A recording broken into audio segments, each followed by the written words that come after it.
اور جب یہ لوگ آپ صلی اللہ علیہ وآلہ وسلم کو دیکھتے ہیں تو آپ کا مذاق ہی اڑاتے ہیں اور کہتے ہیں کیا یہی وہ شخص ہے جسے اللہ نے رسول بنا کر بھیجا ہے؟ اگر ہم اپنے معبودوں پر ثابت قدم نہ رہتے تو اس شخص نے تو ہمیں ان سے گمراہی کر دیا ہوتا، اور جب یہ لوگ عذاب کا مشاہدہ کریں گے تو اس وقت انہیں پتہ چلے گا کہ صحیح راستے سے گمراہ کون ہے۔ کیا آپ صلی اللہ علیہ وآلہ وسلم نے اس شخص کو دیکھا جس نے اپنی خواہشات کو اپنا معبود بنا رکھا ہے؟ کیا آپ صلی اللہ علیہ وآلہ وسلم اس شخص کے ضامن بن سکتے ہیں؟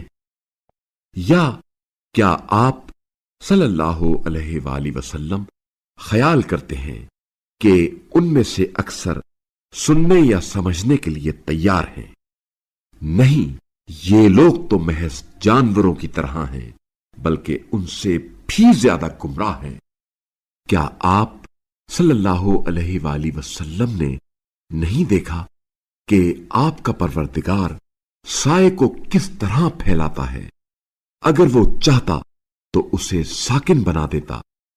پھر ہم نے سورج کو سائے کے وجود پر دلیل بنا دیا، پھر ہم تھوڑا تھوڑا کر کے اسے اپنی طرف سمیٹ لیتے ہیں، اور وہ وہی ہے جس نے تمہارے لیے رات کو پردہ اور نیند کو سکون اور دن کو مشقت کے لیے بنایا، اور وہی تو ہے جو ہواؤں کو خوشخبری کے طور پر اپنی رحمت کے آگے آگے بھیجتا ہے، اور ہم نے آسمان سے پاک کرنے والا پانی برسایا ہے تاکہ ہم اس کے ذریعے مردہ دیس کو زندگی بخشیں اور اس سے اپنی مخلوقات میں سے بہت سے چوپاؤں اور انسانوں کو سیراب کریں۔